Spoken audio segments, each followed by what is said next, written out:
Good morning.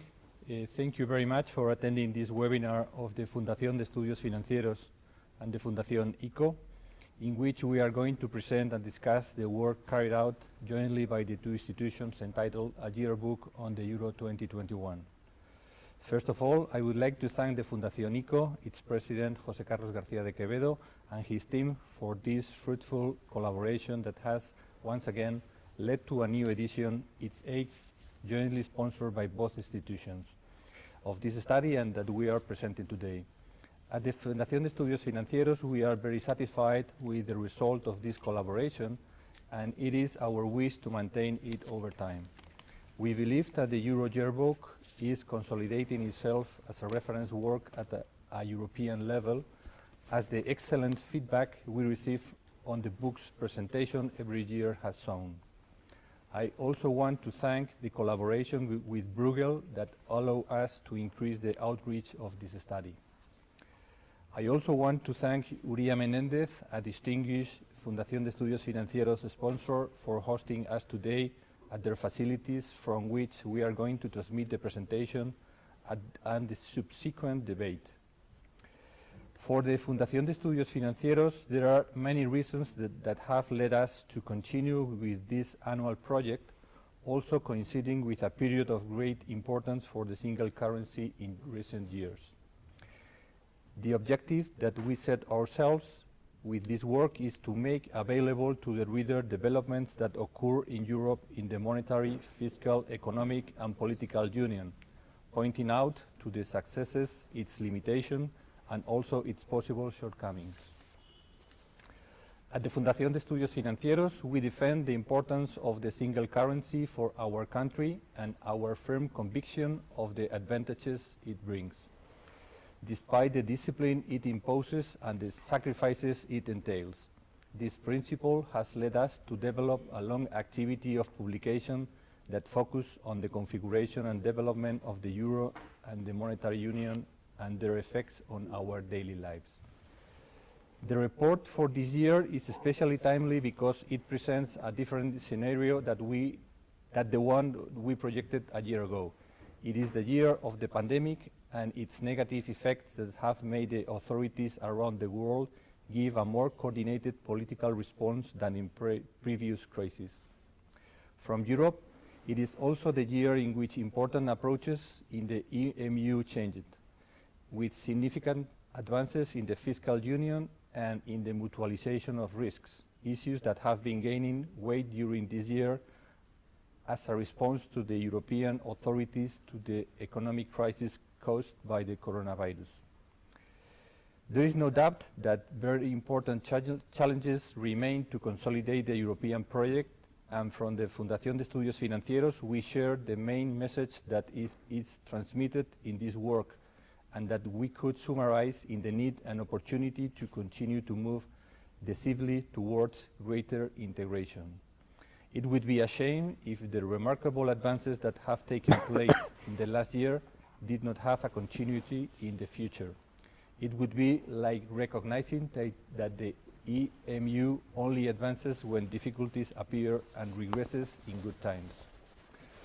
The study is a collective task in which experts from the academic and professional file have participated, coordinated by Fernando Fernández Méndez de Andés, Professor of Economics and Finance at the IE Business School, who has directed this study and who has carried out a great task of production and direction of the work that we present today. Fernando, we sincerely thank you once again for the effort you make to make room for us in your intense academic and professional activity. To all those who have participated in the study, many of which are joining us today at this webinar, I want to convey my thanks and congratulations for the excellent work done and for their dedication and support to this initiative of the Fundación and the Fundación ICO. Thank you very much for your attention, and I give the word to Lucinio Muñoz. Thank you, Jorge. Thank you very much. Well, my name is Lucinio Muñoz, and I'm the director of the ICO Foundation.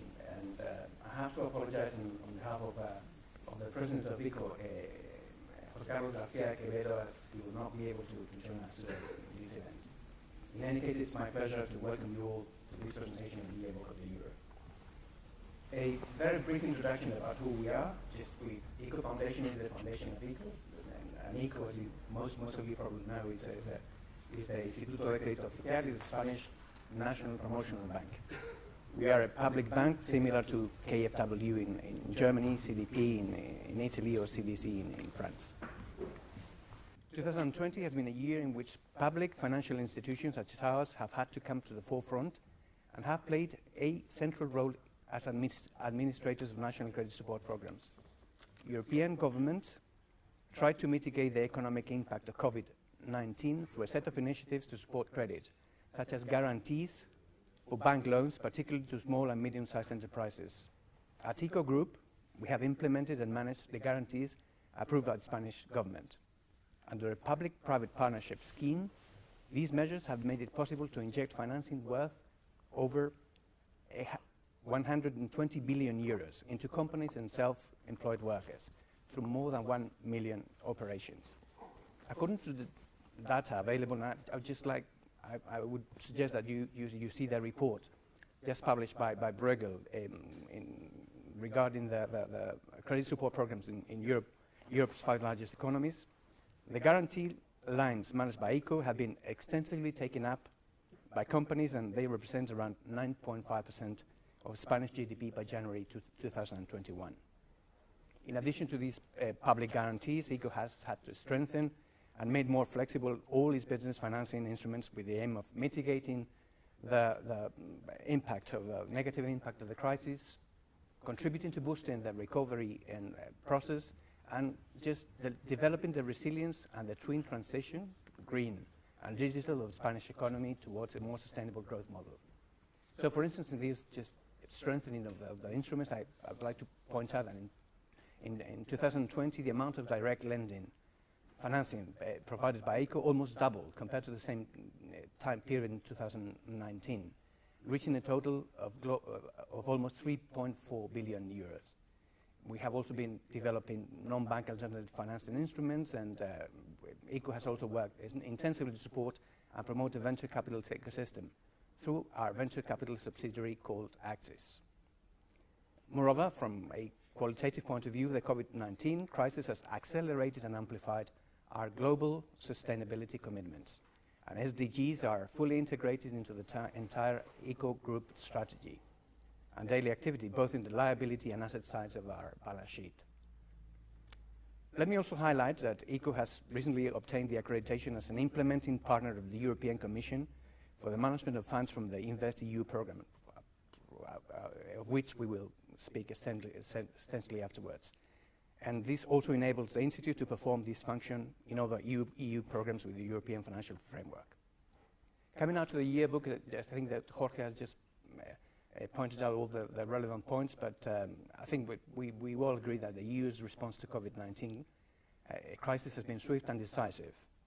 As the report we are presenting today points out, the European Union has responded institutionally to the crisis as never before. And the task ahead, as it is expressed in the title of this yearbook, is how to move forward after COVID. Fundación ICO and Fundación de Estudios Financieros have been co-editing this yearbook of the Euro since 2012, and as wholehearted supporters of the European project, we encourage all readers of our yearbook and all participants in this event to join us in our common goal to make a more integrated, more efficient, more sustainable and fairer European Union. I just come to an end. On behalf of the Fundación ICO, I would like to express our gratitude to all those who've participated, contributed to this year's edition, and to all those who, like Bruegel, who are co-organizing this event, and Uria, who is hosting us here, have made this presentation possible. I also thank Fernando Fernandez, Fiona Mahar Bravo, and Antonio Roldán and Maria de Mercis, who will be our panelists today, and who are also authors in this year's yearbook. We're looking forward to hearing the views, and we encourage all you who are attending this event to send your comments and questions to the tool. I think it's a Slido, I think it's called. That's available to all registered participants to this event. Thank you very much, and Fernando, you have the floor. Thank you. Thank you, Lucinio, and thank you, Jorge, for your words. It's a pleasure for me to present the 8th edition of the yearbook.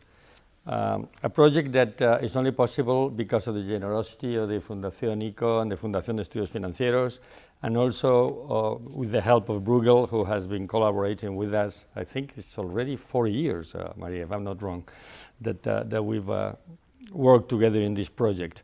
The project was initiated with the dual purposes that we still maintain. One is to explain what the monetary union was and what it entailed to an audience of non-experts, professionals who were not necessarily involved in the complexities of the monetary union, and it was important to make it known as widely as possible. But it was also a project that tried to influence the monetary union.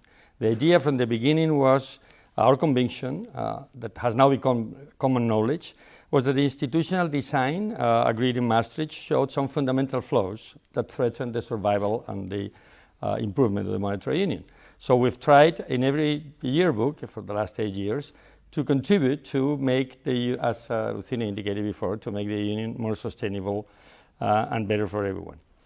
Preparing this presentation, I've taken a quick look at the previous editions, and I say without, I think, falling into self-complacency, that every debate in Europe is there for the last 8 years. We've discussed banking union, a safe European asset, a European deposit insurance system. We've debated fiscal union, the macro stabilization fund, credible fiscal rules.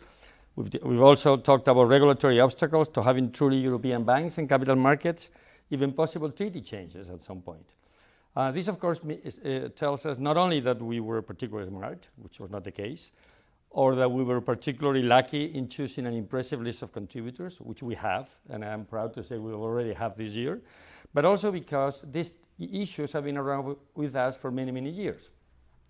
Fortunately, the academia has set all these questions basically many years ago, and it's now the turn of the politicians. What is new this year, what makes 2020, in my view, a particularly good European year, notwithstanding the human and social tragedies associated to the terrible pandemic, is that the idea of Europe as a political project, the idea of Europe and the monetary union has come out united and stronger, something that clearly could not have been taken for granted at the onset of the crisis, when we have to admit all nationalistic instincts ran amok. This was the year in which the Euro-federalists wrote the agenda. European governments and their citizens have demonstrated a deep commitment to economic and political integration and internal cohesion.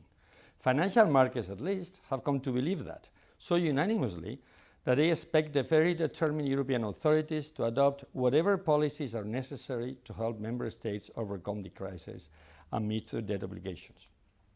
Mutualization of European debt is a reality. At least markets believe so unanimously and without question.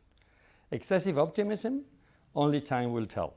But this is, I think, the State of the Union in closing the year of the pandemic, a drastic change from last year.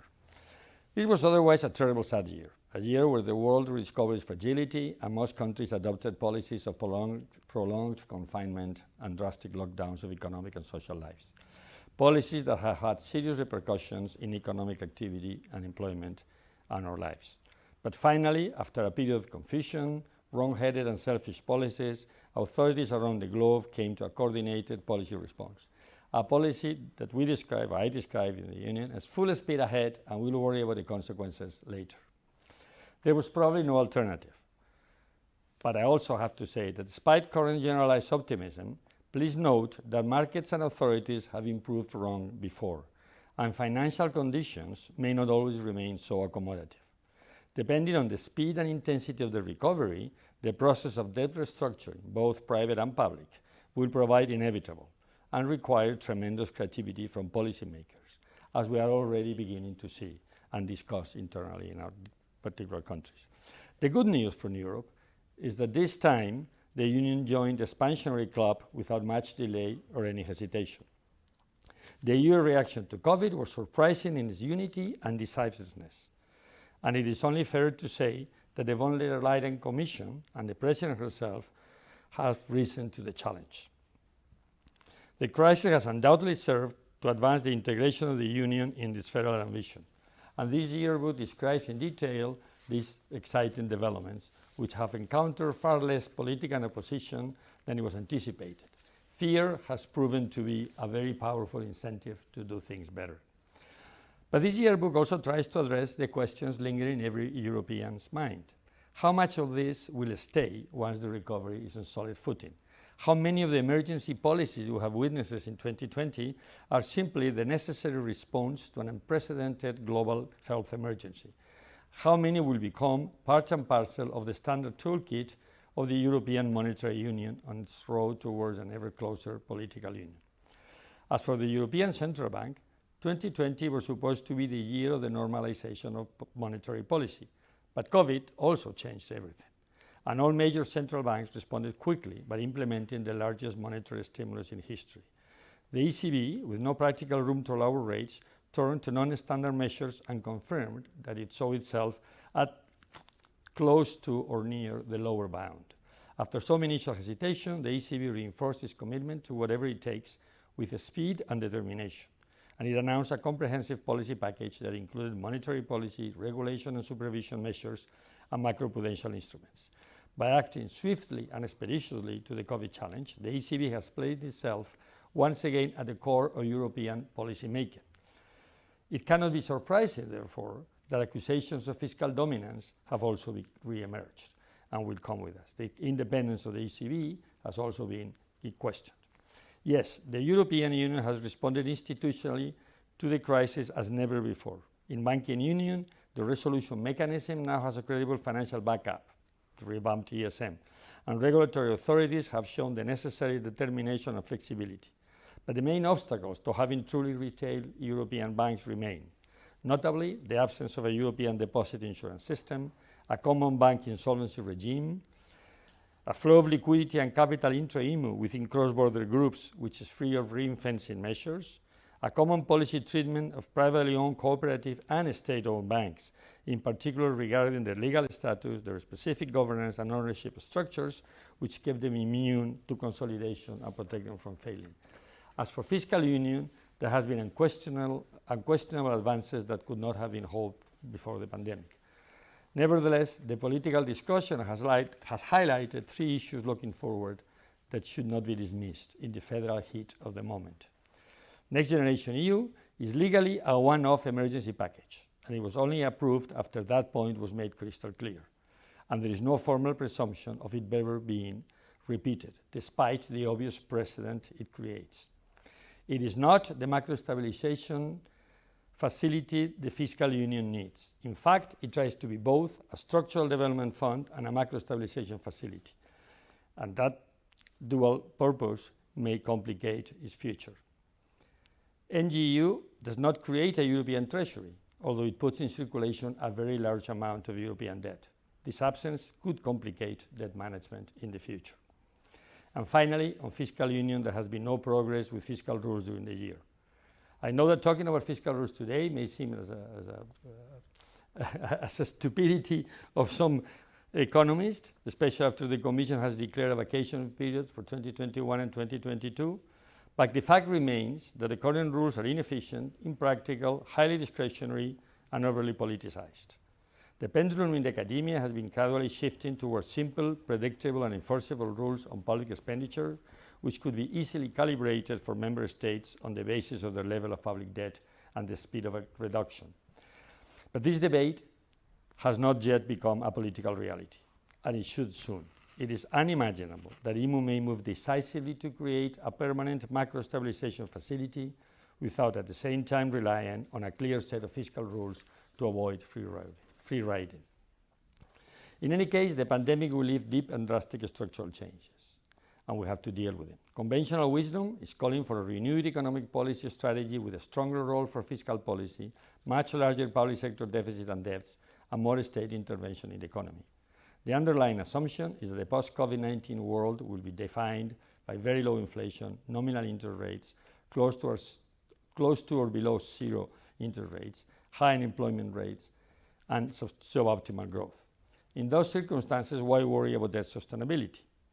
Well, let me just remember here that while economic policies are still focused on maintaining or even amplifying the extraordinary fiscal impulse, and central bank insists on extending monetary accommodation for as long as it takes, the policy debate is timidly and gradually shifting towards the difficult questions of how to implement an orderly exit strategy before financial stability is imperiled and inflation moves beyond potential asset bubbles to the goods and service market. Policymaking is about predicting the future and preventing unwelcome scenarios from materializing. It's about planning and having the tools in place before it's too late. And the two questions to start asking policymakers now relate to the limits of public and private indebtedness and to the effects of low for longer interest rates on financial stability and the banking system, especially if whatever the future holds will be nothing like the past. The yearbook is organized around these themes, and it can be summarized in just 2 sentences. It is not necessarily a permanent change, what we have seen in IMU, but it will be difficult to turn back, especially if the new policies and instruments prove useful and deliver expected results. That is why it's so important that we use the financial accommodation and the fiscal room with intelligence and efficiency to make sure not only that they are useful for the member states in developing a better economy, but also in increasing the credibility of the monetary union as such and of the mutualization or putting together of fiscal policy and monetary and regulation policy in Europe. Again, this year, we have selected the different authors to reflect diverse perspectives, interests and positions on the most relevant policy debates. I've never searched for unanimity, and this edition is no exception. Full of rich debates among our authors on the rationale and implications of the policies implemented, and I'm sure we will see in the debate afterward that we have indeed different points of view. But all of us have kept our basic principle to contribute to the best of our knowledge and ability to help complete the Euro project, to make it stable and permanent. I want to finish by thanking all contributors for their insight and proposals. And this is not an exaggeration if I say that we cover all current policy debates. I will not mention all of the authors by name for the sake of brevity, and I will not mention any of them for the sake of fairness. Each one of them has done a superb job, and I am extremely thankful to all of them. The issues on the table, the opinions and proposals are plenty. We have done our job. As usual, I finished the yearbook with my 10 Euro lessons of the year. I will not try to summarize them here. In fact, I've tried to excite your interest and hope that you will read the book and contribute to the discussions afterward. Thank you very much. Thank you, Fiona. Thank you, Fernando. It's a real privilege to be here to moderate this distinguished panel, which I'll start by just doing a brief introduction of who we have with us today. We have Maria de Merces, who's the Deputy Director of Bruegel. She's previously worked at the European Commission and the Research Department of the Dutch Central Bank. She's also held economic positions at the Harvard Kennedy School of Government in the US and the University of Strathclyde in the UK, from which she holds a PhD in economics. She just published extensively in international economic journals and contributed regular policy inputs to both the European Commission and the Dutch Central Bank's policy outlets. Welcome, Maria. We also have Tony Roldan Moniz, who's the director of the ESADE Center for Economic Policy. He is also a visiting professor in practice at the School of Public Policy at the London School of Economics. And prior to joining ESADE, Roldan was a member of the Spanish Parliament, economic spokesman, and head of the policy for the political party Ciudadanos. And before his experience in Parliament and during the Eurozone crisis, Roldan was the lead analyst for South Europe at the Eurasia Group, a political risk consultancy. He's also worked as an economist and the Director General of Economic and Financial Affairs at the European Commission and as an economic advisor at the European Parliament. He's a member of the Spanish board of the European Council of Foreign Relations. And Fernando, who really needs no introduction, but I'll introduce him anyway. He's the editor of the yearbook, obviously, since the first edition. Fernando is a full professor of economics and finance at the IE Business School. He's a non-executive member of the board of Bankia and member of the Scientific Council of Bruegel, the advisory board of the Spanish Institute of Financial Advisors. He previously served as global chief economist for Santander and senior economist at the IMF. He has also been rector of Nebrija University and the European University in Madrid.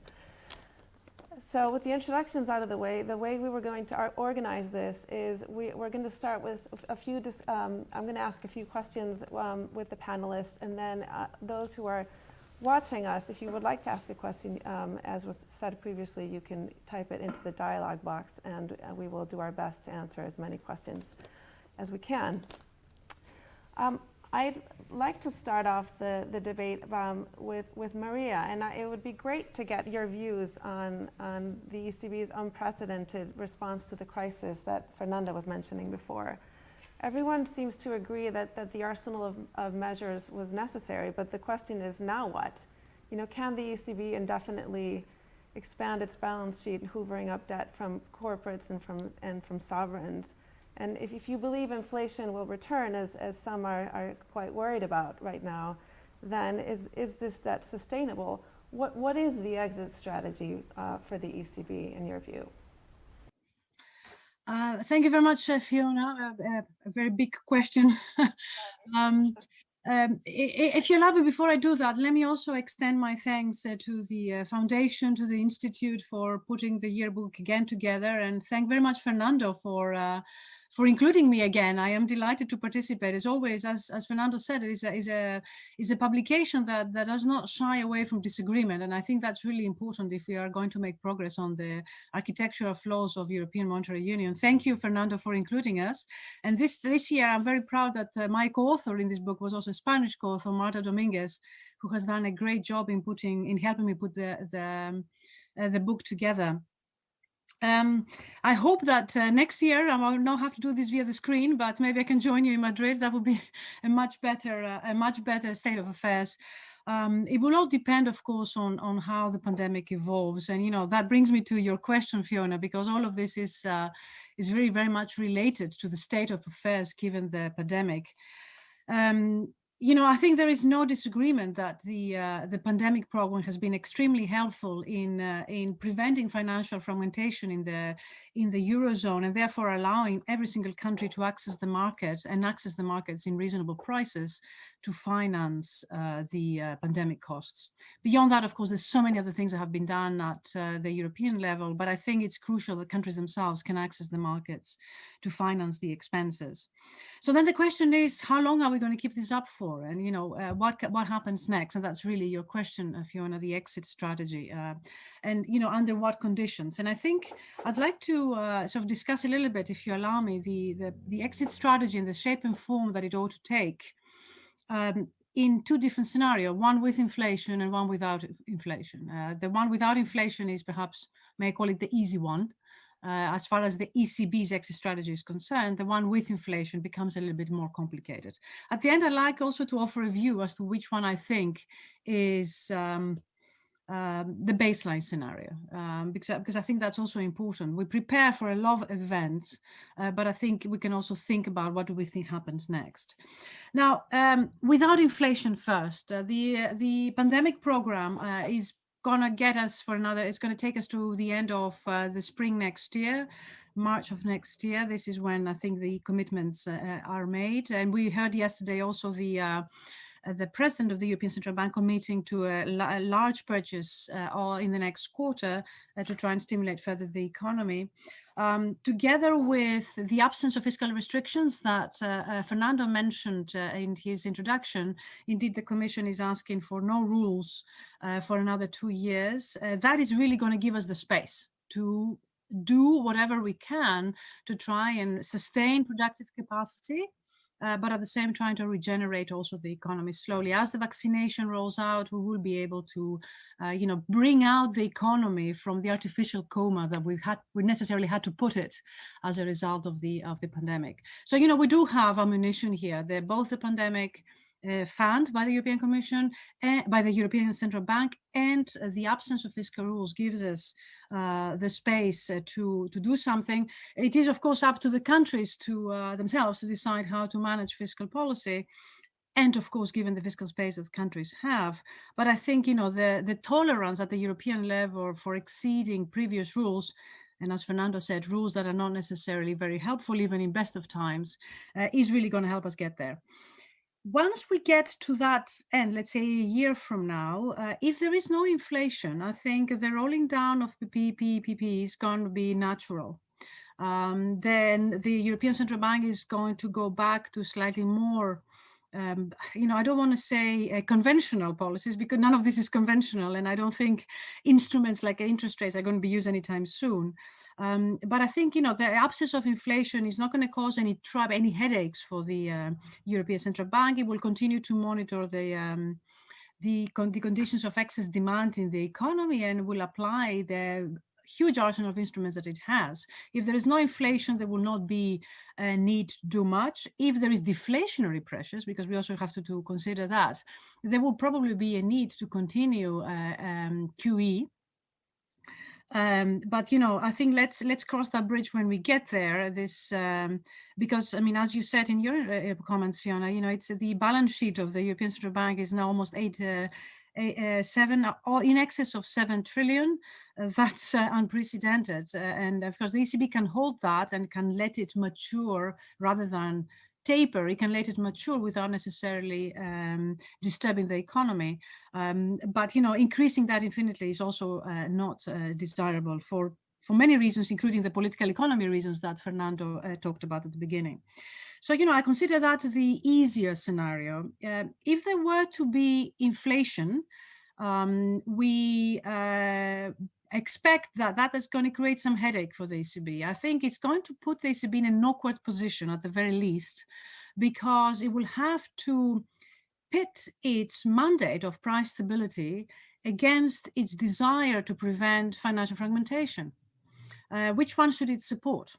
Should it support price stability, therefore, reverse policies and even increase interest rates?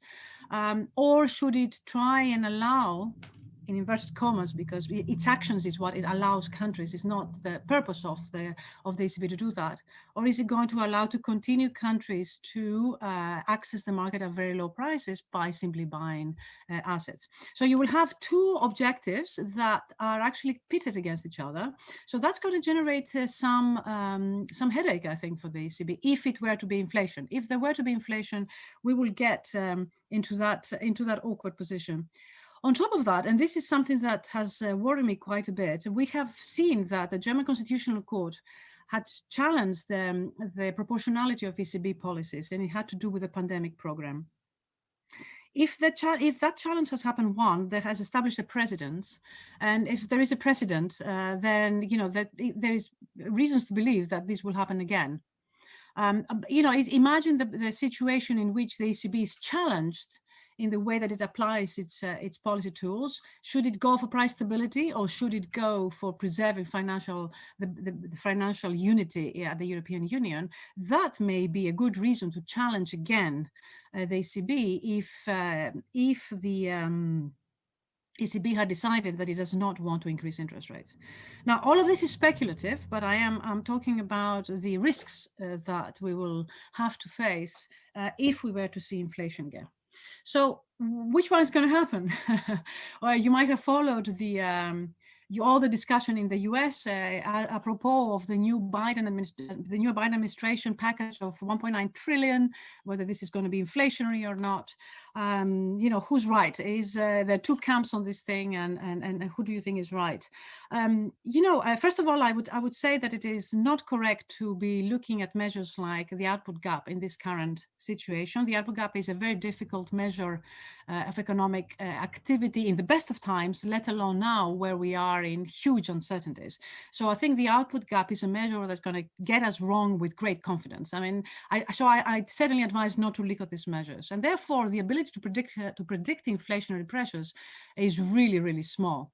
What do the markets think? I have recently plotted the expectations for inflation as the markets see it in the swap markets. They go 30 years into the future. 30 years into the future doesn't have much information content, but 10 years into the future does have information content. And the markets themselves, certainly for the US, see very small inflationary pressures. They see a little bit more inflationary pressures for this year and next year, but a reversal of inflation back to the trend, which is basically very, very low, well below target.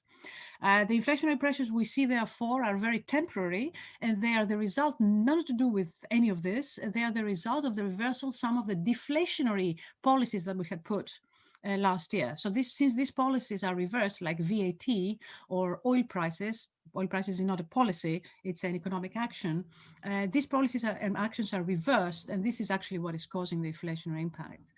So the markets themselves do not see inflationary pressures lasting. They see them as a one-off, and then they come back to that. Similarly, for interest rates, the markets do not see any pressures. On top of that, I will add that, remember, we are awaiting the ECB strategy review. And one of the things that I hope and I believe what the ECB will do is that it will move into the same system as the Fed of average inflation targeting, meaning that, first of all, the target is symmetric, and it will tolerate inflation for longer, were it to be above target. So again, if we were to see inflationary pressures lasting for longer than that, if the ECB moves into a system of average inflation targeting, which I hope it does, then there will be no reason for the ECB to do anything. It can wait it out. Remember, inflation has been below the target for 8 years, and way below the target for some period of that. So that is as good as one business cycle. So we have the space. We do have the space to tolerate inflation. In the US, it's the same story, except in the US, we do have a system of average inflation targeting. So I think that's really my exit strategy. In summary, if there is no inflation, then it will not be difficult for the ECB to stay the course and just let the PPE mature by itself, and indeed all other QE packages, all other Q actions that it has done. If there is inflation, things will become a little bit more awkward. But for the moment, at least, the markets do not see any inflationary pressures.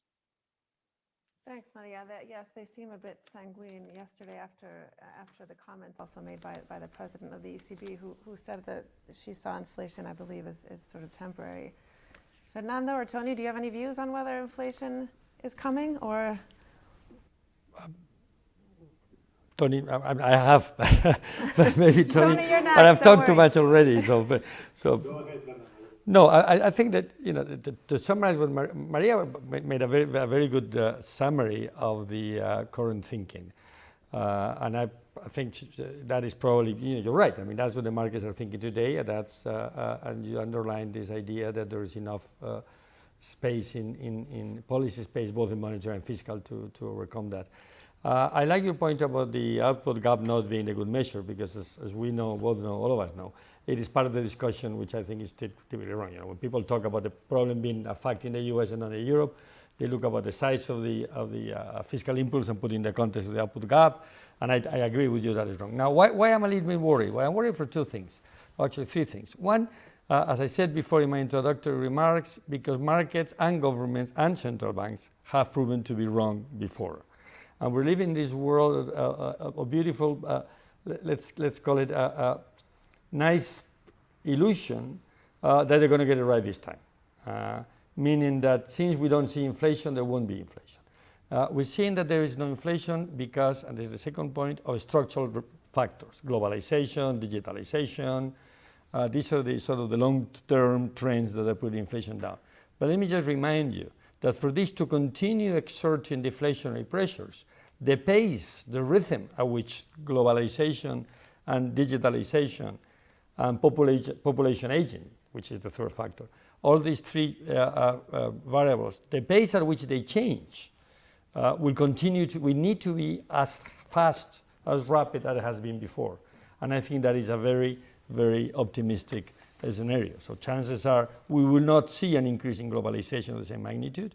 We will not see another round of huge digitalization as we've seen before. Mm-hmm. And therefore, it is probably, in my view, that these deflationary pressures will decrease. Now, at the same time, we are going to witness in the last semester of this year a huge demand push brought by a very significant repressed demand because of confinement and lockdown measures. People want to get out and want to spend. Mm-hmm.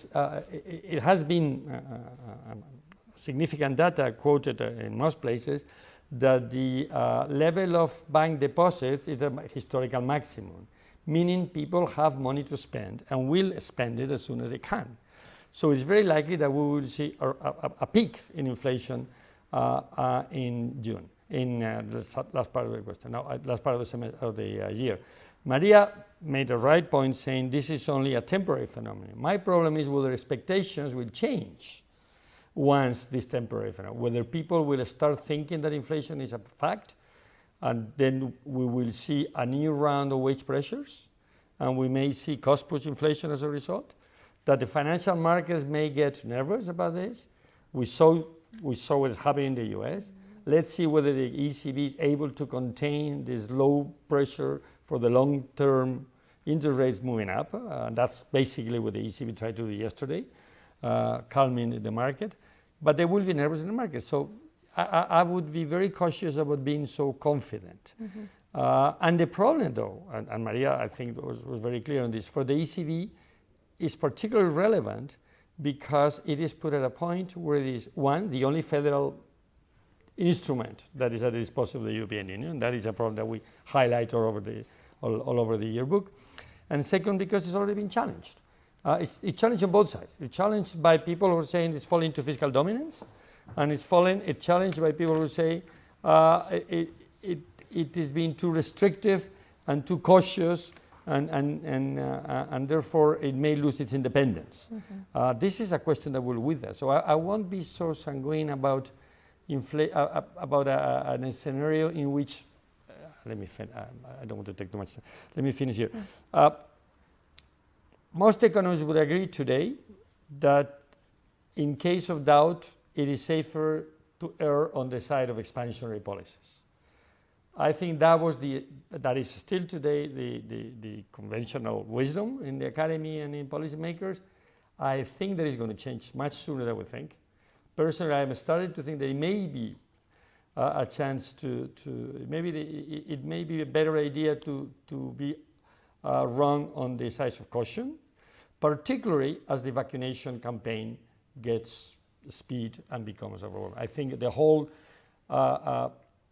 conception of the future will change once we have a large segment of the population vaccinated and people will be safer. And this would change in my view, conventional wisdom in the policy debate. Okay, great.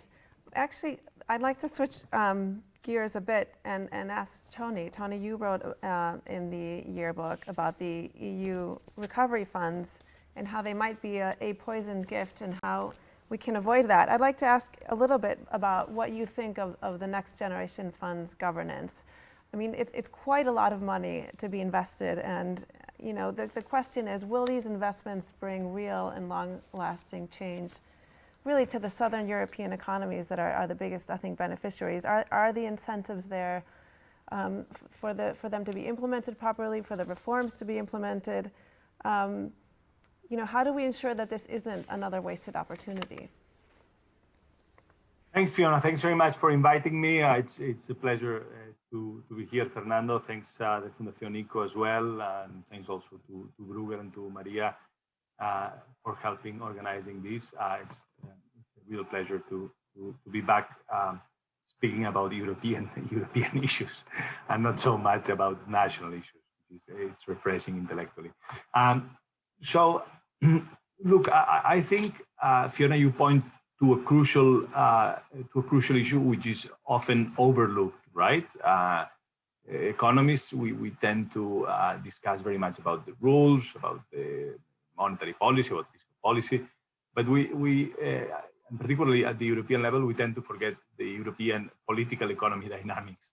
And I fear, responding to your question, that we have probably not learned enough from the past in designing the governance of the recovery fund, right?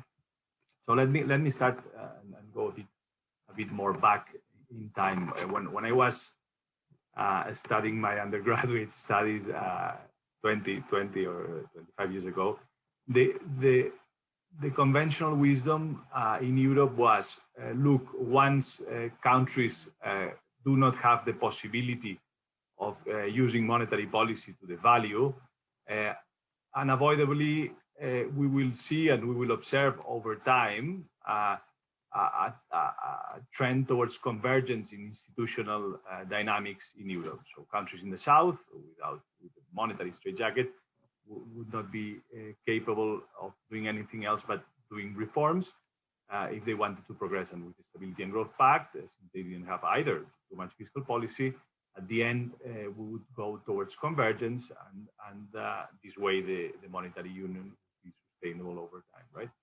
But the truth is that this has not happened, right?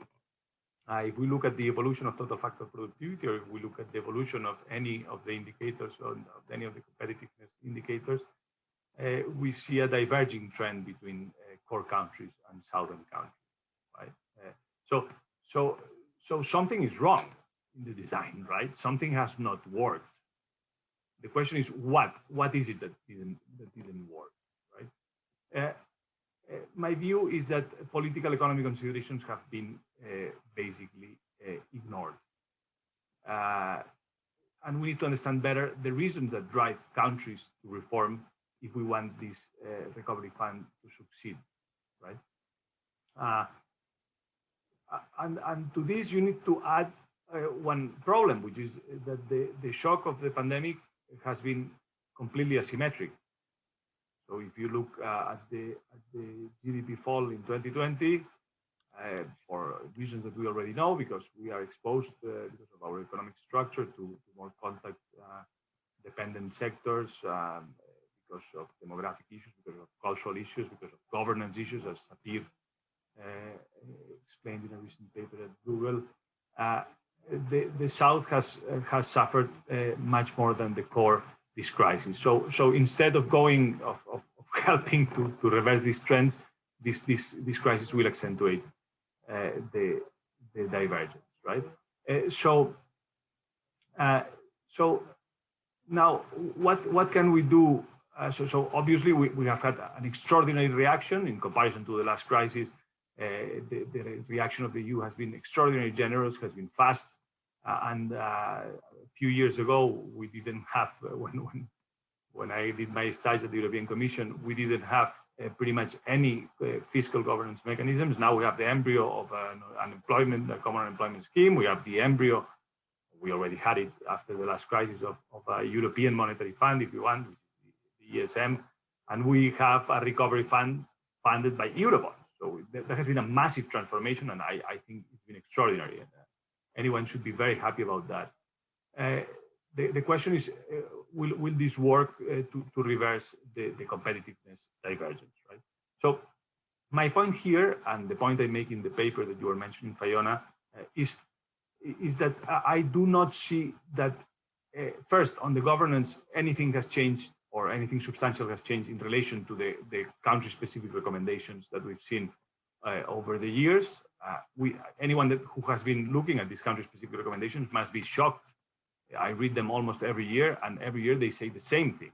So of course, there has been some progress on reforms. Of course, there has been some institutional advancements. Of course, there has been some labor market reforms on the margin, some product market reforms also on the margin. But at the end of the day, you look at Italy and you say, look, you need to reform your justice system because it's very slow. You look at Spain, you have a huge duality problem, and you're not addressing it. You look at Portugal, you need to check your early dropout rates and the skills level of your population. So at the end, these reforms are not really happening. Now will they happen now? My view is that there are two elements that make me be pessimistic about this. The first is the economic, and the second is fundamentally political. We don't have now external constraints in relation to the last crisis. So we have record low interest rates. We don't have the spreads we had in the last crisis. If you look at the trajectory of Spain, for instance, the reforms happened between 2010 and 2012. Since then, there has not been a single structural reform happening in Spain. Pretty much the same story in every other country. So with lax monetary policy, governments tend to prefer to get indebted rather than assuming politically costly reforms, right? That's what happens. If you add to this very weak external surveillance, much weaker than in the past, now it's good that we have more ownership of countries, but we still go to this, like this laundry list of very long reforms. I think Italy presented 100 something reforms, Spain also a tremendously large list of reforms. But it's not clear how or why this will these reforms will be done. There is also a crucial political element, in my view, which is in relation to the last crisis. Governments are much more fragmented, so you need more parties to form a majority to pass reforms. You also have a weaker power of the major political traditional parties, which means they are less secure to push reforms. The political market is much more volatile. You also have populists in the extremes, which basically make it much harder to do reforms towards the center. I've lived it within the parliament one day after the other, so it's extremely difficult to find consensual transversal reforms. So with these elements, I don't think. There's been a lot of talk about conditionality. I think it's pretty much misunderstood. We of course need conditionality. This is not a one-off Keynesian counter-cyclical fund. This is a 7-year massive fund, which is larger than the Marshall fund that we received from the US, which is above 3% GDP in most southern and some Eastern European countries. We need to take this seriously if we want it to change. Now, how can we change, or how can we improve the governance so this happens? Look, there is this growth diagnostics framework, which I like a lot, of Hausman, Velasco, and Roderick, which was published 15 years ago, basically discussing about the Washington consensus failures that they learned in terms of political economy of reforms. And what they say is, look, instead of trying to focus this spray gun approach of trying to focus on 30 or 40 or 50 reforms, why don't you focus on less reforms that are actually binding constraints for the economy, and take into account political considerations to do this, right? So not only look at the best optimal reform, but also at what reforms can actually be implemented. And if you are in a condition like you are now, with a humongous financial windfall that can compensate the losers of those reforms, you will probably, if you're lucky, you may manage to do one or two of these crucial or binding constraints, address them, and then manage to push the reform. Otherwise, the alternative, I can give you many examples, but again, discussing about Spain, it's not going to help to put more money in active labor market policies in Spain. We already spent 6 billion a year. We are the country with the highest young youth unemployment rate. We have almost the highest early dropout rates. We have almost the highest unemployment and temporality rates. And we have our IREF, which is the independent fiscal authority, says that the active labor markets policies we have are completely useless. They're not helping to improve the possibilities of workers or the opportunities of workers to get a job. They're never evaluated. They're basically controlled by narrow interests, in this case of trade unions and business organizations, and they don't really work. So if we throw 1,000 million more in there, nothing will change. So rather the opposite, you will be reinforcing the bad political economy equilibrium, right? So you want to avoid that. So you need to combine reforms with investment, but with reforms, and probably those that also have overlapping in other sectors and that have other effects. So my point is, look, and with this I finish. I'm taking too long. So you need to basically do two things: open an honest dialogue instead of this European semester and this boundary list reform. An honest dialogue where you involve national governments and you involve also the Commission and probably some experts and academics. And so, look, let's identify the 2 or 3 binding constraints for growth that my country has, the real ones. Let's try to give a strong demand push on those areas and try to at least get 1 or 2 of those done, so actually growth and convergence can happen in the future. And this needs to have, as I say, a focus, much more focus, a sense of priority, and also take into account political economic considerations and see what actually can be done within the political context. Okay, thanks for that comprehensive answer. Fernando, you Yeah, no, let me just try to translate some of the points Tony made from a political economy view into more European debate. I think it's extraordinary you haven't mentioned the word moral hazard in all your presentation, because basically you're talking about incentives and moral hazard. And this is a crucial question about designing the institutional changes in European Monetary Union. I mean, how can we design a fiscal policy that combines a macro stabilization fund and fiscal discipline? Because that is, in a way, how you avoid the question of moral hazard. You mutualize the debt, but at the same time you make sure that people feel responsible and have to abide by the rules. Now, this, of course, talks about the transfer of sovereignty from member states to the European Union.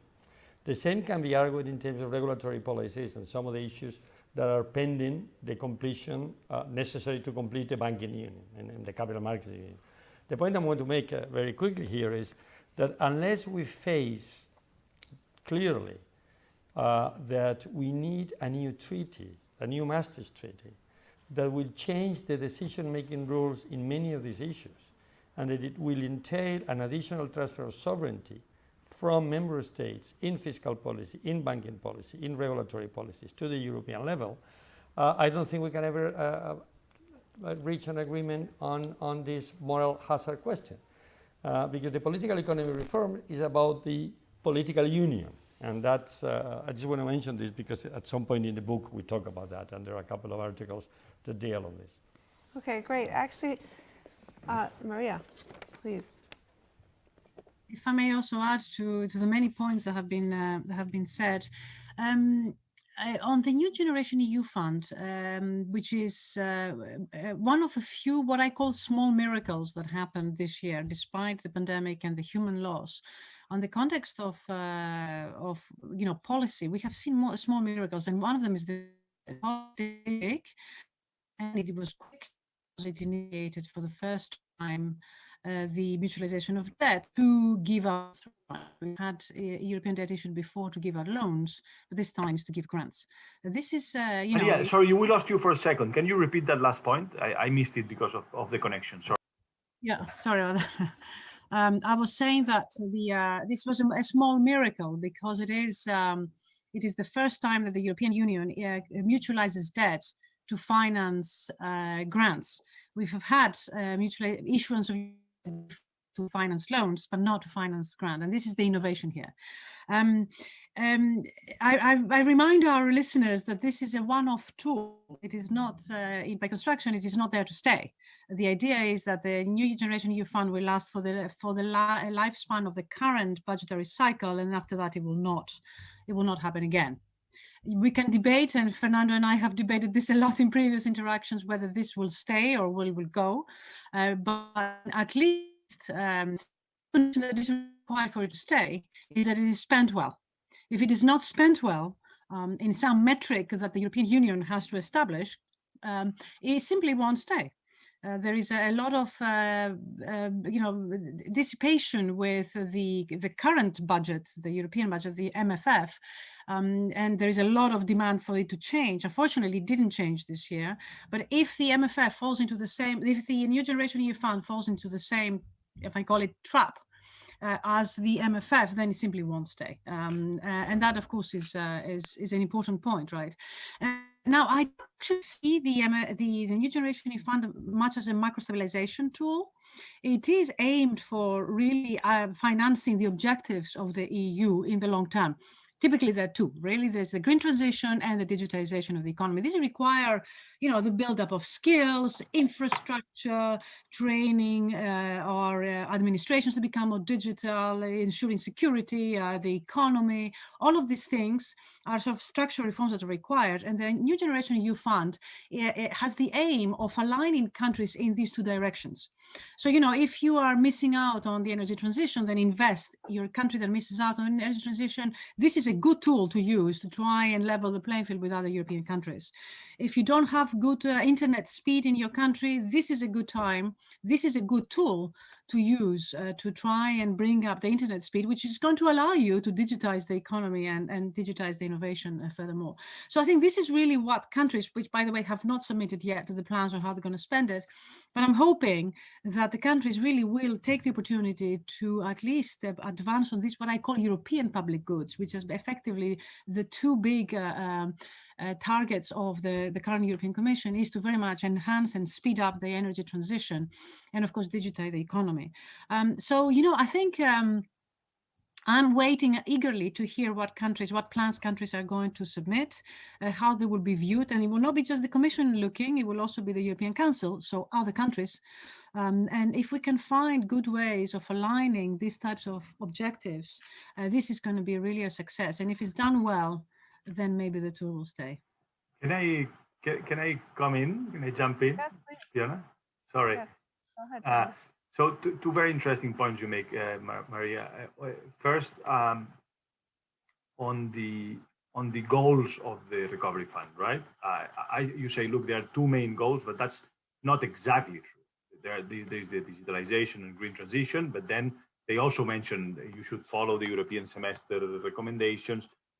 So perhaps part of the problem is that the goals should be more clear and stated. Look, some of them might be even conflicting in some cases.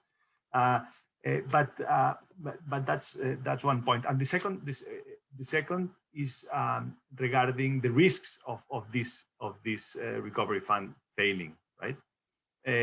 So that's my main worry. So in 5 years' time, and now we already see discussions on cutting pensions in the Netherlands.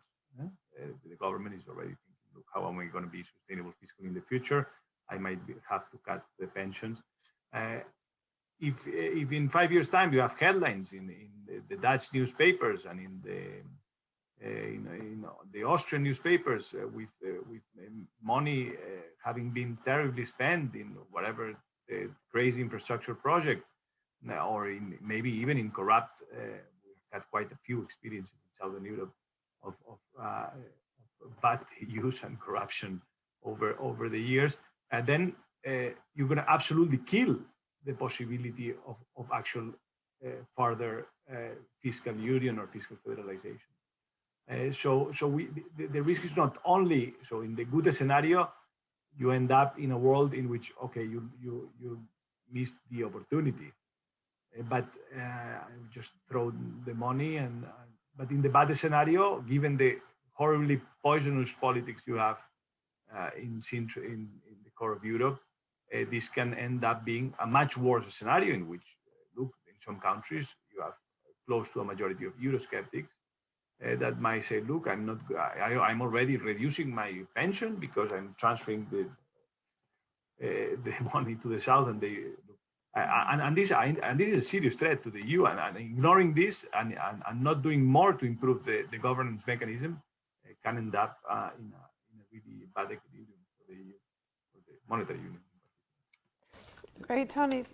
Actually, if you wouldn't mind, let's take a couple of questions from the. Okay. Just to switch gears a bit, we have a few questions that have been coming in, and there's a couple of related questions on an issue that Maria touched before, which is possible challenges to the ECB. We have a comment saying the ECB will be challenged again. On the 8th of March, Marcus Kerber filed a new claim to the Karlsruhe court against the PEP. And someone else asked, how worried should we be about the legal proceedings within Germany's High Court regarding ECB policy? How much of a worry is this? I don't know who, Maria or Fernando, who wants to take this one? Maria? I mean, I started by that because, I mean, I share these worries. So I think the possibility, I did not know about the new, I mean, it's worth checking what this is.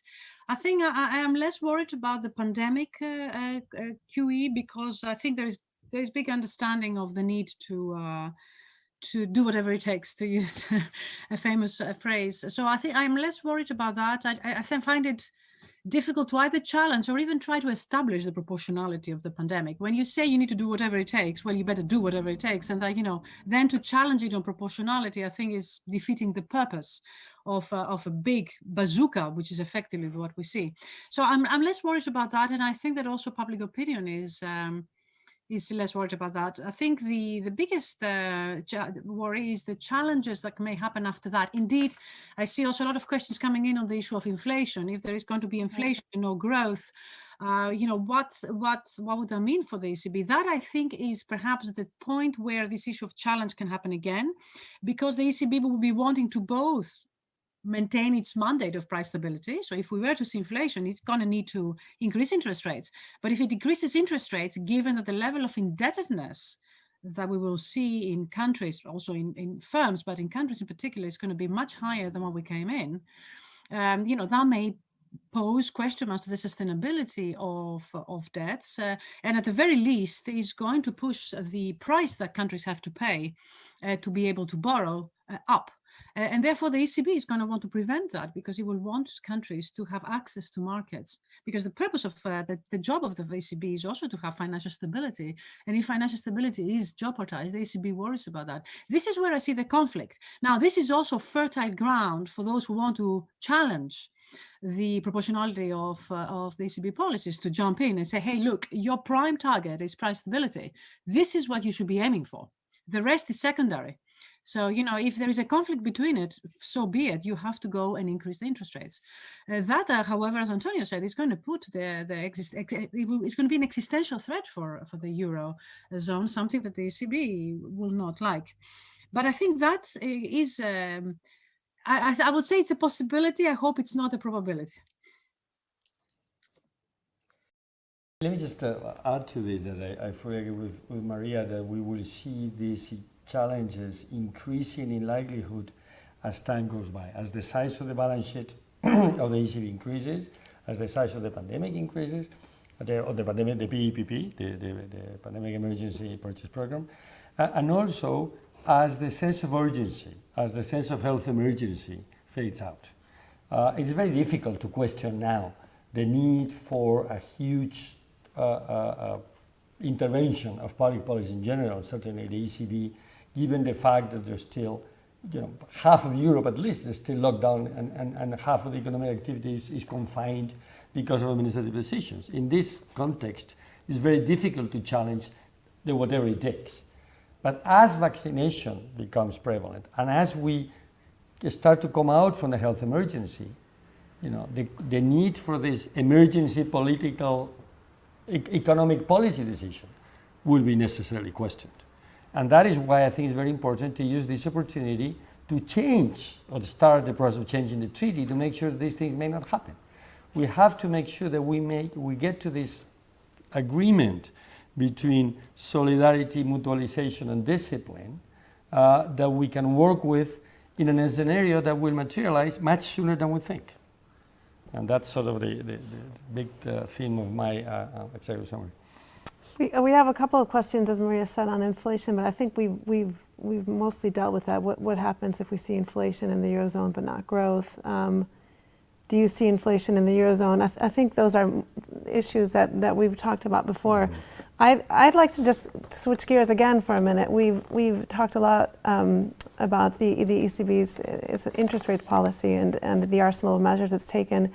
I'd like to ask you, Fernando, you mentioned banking union before, which doesn't seem to be a hot topic at the moment, given that the banks actually haven't been the bad guys in this crisis, and actually the ECB has stepped in to ensure that we didn't get a credit crunch on top of a pandemic shock. So the question is, is this a pressing issue now? Do we need banking unions? The short answer to this, yeah, please. Yes, indeed, we do need it. Let me put it this way. It is surprising that one of the expected results of the monetary union is that we would have European retail banks that were active and prevalent in many European countries at the same time. Well, we've seen none of those. In fact, most of the mergers and acquisitions take place either outside the union or within its national borders. For reasons that have to do with put it this way. Yes, national interest. There is a lot of still national forbearance in the banking union. And two, because of lack of completion of the monetary union, of the banking union. And I've mentioned some of those in my initial remarks. I think basically we need to make sure that EDIS, the European Deposit Insurance System, that will clearly contribute to a level playing field. We also need to make sure that banks can move liquidity and capital within its own bank affiliates within the European Union without ring fencing liquidity and capital. So we still have a lot of the ring fencing and national borders. So banks cannot share capital. The same bank cannot share capital within two subsidiaries in different countries. And let's face it, we had a problem with, I also mentioned this, state-owned banks and so-called credit cooperatives in Europe. 50% of the European banking system is outside the market discipline. It's outside being possibly consolidation on a sort of aggressive policy by some. And this is prevalent in some major European countries, some large European countries. This is the case of Germany, I mean, to say clearly. So this needs to be addressed if in a situation particularly where, and I think we all agree on this period of very low interest rates is very negative for banks' profitability, and therefore over the medium term for bank solvency. You only need to compare the average return on equity of European banks versus the average return on equity of American banks. And this is clearly related to the level of interest rates. As we prolong this scenario over the long term, we will need to see either further national consolidation or hopefully further European consolidation. Mm-hmm. And unless we take the policy measures today that make European consolidations possible, we will necessarily see more national consolidation. By the way, it is funny or interesting to see the ECB, the European authorities, basically asking banks to increase its monopoly power, to exercise price power vis-a-vis clients in order to gain its profitability. I mean, that's kind of an obvious, of a curious political situation in which we're in. But this is, again, a side effect of the longer negative interest rates that we have to start considering. You know, I'm concerned as we move on, if we come to the situation we consider normal, this level of interest rate for the future, the whole banking landscape has to be drastically redrafted. Maria wanted to comment. Maria, please. If I may, I mean, I wanted to use this as an anchor to move also to the Capital Markets Union, because I think that's one aspect that it's part of the same conversation. You start with the low interest rates. I spent the last year going through all the literature has been ever written on why interest rates are low, and trying to understand what is driving this, and and what does it mean for monetary policy, and what does it mean for the banking system, and what does it mean about our ability to finance growth. I mean, who is going to finance growth given that interest rates is so low? The banks, as Fernando said, are suffering from profits. I mean, to be fair, Fernando, is also the regulation that after the financial crisis has created the system. So necessary though it was, we have to understand what some of the side effects are. So I mean, I wanted to explain that yes, we don't have really a banking union because we don't have cross-border banking. If anything, the numbers after the financial crisis reversed, went back in. So rather than we created banking union with a common banking supervisor, but actually we didn't create the union. We didn't create common European banks across the borders, and that has got its reasons. But on top of that, we also now have an environment of very low interest rates that is primarily due there for structural reasons. The literature will tell us that it is, the aging, but it's also concentration power. And this is very much a story that is enhanced by globalization. So the big firms that exert monopoly power are preventing dynamism in the economy. So, we're not going to come in and demand capital. That's keeping the prices down. Unless we change the market power and the concentration power, we won't see a change in interest rates, in my view. That's very much a US story. In the EU, the story is slightly different. And the story is that we don't have capital. In particular, if you want to finance the new innovation, which is digital innovation, this digital innovation does not have collateral, and therefore banks cannot finance it. So the new wave of innovation that is necessarily digital needs to happen differently. And that differently, of course, is capital markets union. And capital markets do not exist in Europe. They're very poorly developed, which means that we are stuck in many ways. Not only can the banks issue credit because they don't make profit, but actually they can't, because in order to finance the new wave of innovation that is going to bring dynamism in the economy, increase interest rates in equilibrium, we need markets to do that. The markets are the risk that do that. We have evidence of that in Europe, where we see that the macroeconomic risk is much bigger in European countries, and structurally so by comparison to the US. And we also see that there is a lot of talent in Europe and there is a lot of startups in Europe. But there is no scale-ups in Europe. And you see that the small European firms, young European firms, they aim to be acquired through mergers and acquisitions. And typically it's the Americans that come in and buy European firms, primarily in the digital and in finance. So you see that, and that kills, through the theory of harm, that kills all other firms that operate in Europe. Because once the first one is bought, then nobody else remains market. So there is in finance to try and find money that can go to the second, the third, and the fourth firm that is going to generate sort of the new demand for capital is going to increase the interest rates. So while I share very much the urgency that Fernando said about banking union, I really believe that the urgency for capital markets union is equally, if not even more important, because it has repercussions for our ability to innovate. And one last point that I want to say on this is that the ECB has just published a paper in which they're arguing that capital market structures, basically the existence of capital markets, are much better placed also to finance the green recovery by comparison to bank-based systems. This is yet another reason why we need to really accelerate the way that we progress with forming up capital markets union. And how to do that is not trivial, given that we've tried, and certainly the Commission has put a lot of initiatives together. Go ahead, Fernando. I don't know. Quickly, I fully agree with you on the importance of capital markets union, but Maria, we also should be honest saying that one of the ideas, one of the expected results of very low interest rates was to promote capital markets, was to make sure that people, would be desperately in search of yield and therefore would finance riskier investments, and therefore there will be a larger segment of capital markets. Now, the fact of the matter is that low interest rates have failed to deliver a significant movement of capital away from traditional finance to capital markets. So that is something to think about. Second, European firms are still today largely financed through banks. And it's important that we do not lose sight of that in promoting the greening of the digitalization, that we do not kill the existing companies by making sure there's no banking credit. So yes, we do need capital markets, clearly so, I fully agree with that. But I'm not convinced that this policy of very low interest rates helps in any way the acceleration of capital markets. And in fact, it may be already creating some clear asset bubbles. Yeah, I mean, I agree with that, Fernando. I mean, I don't really think that the intention of interest rates, I mean, as a policy recommendation, we don't decrease interest to capital markets. I think if you like, capital markets require structural reforms to be created. So think about insolvency, which is the most obvious one.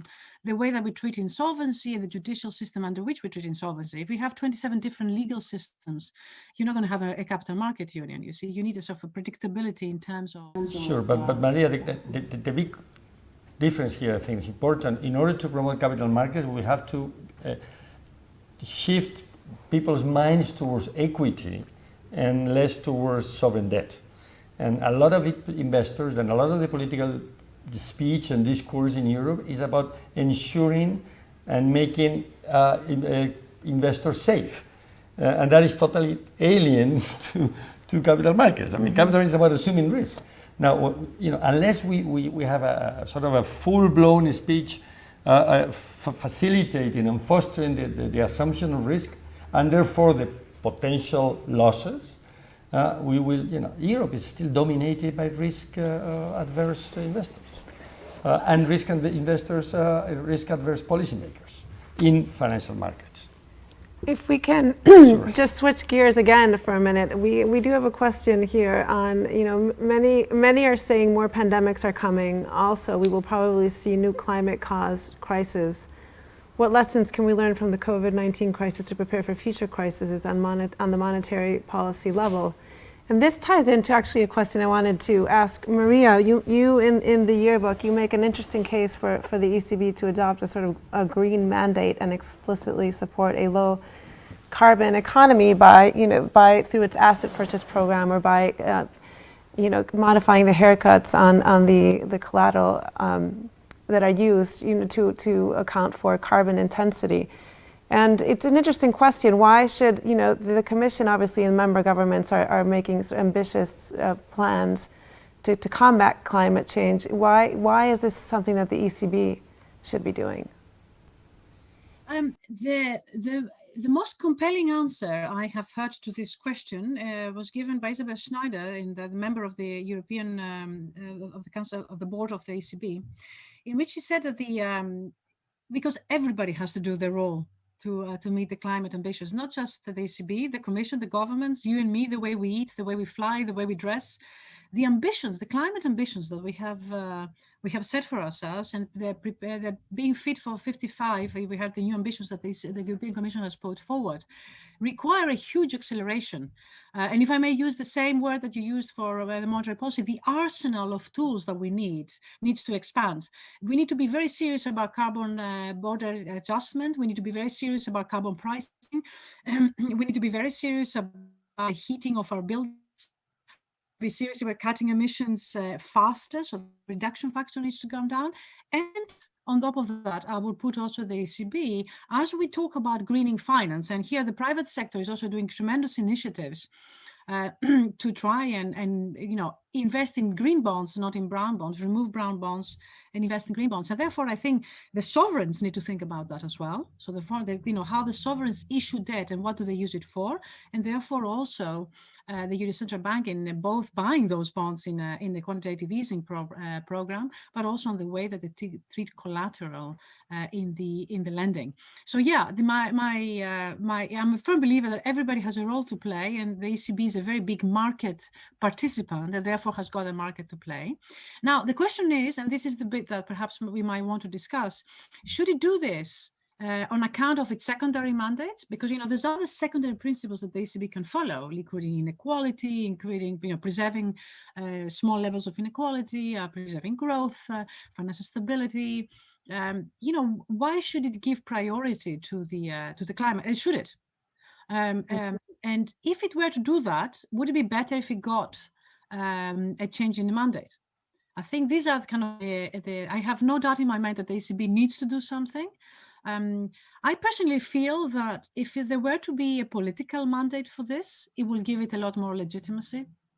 And since I believe that it should pursue that, just like everybody else needs to pursue, then I would argue that it might, as Fernando wants to impose changes in the treaty.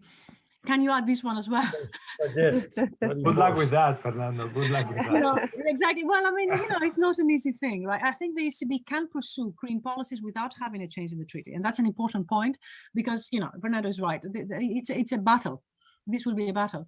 But I think it needs to be careful about the legitimacy of these things that it's doing, given that it is a very big and important market player. But I have no doubt that it should pursue green policies. Fiona, if you allow me, I'll intervene very shortly. I'm not going to talk so much about monetary, but about the interaction between monetary and fiscal. And I'm really interested in hearing Maria and Fernando about what they think about this.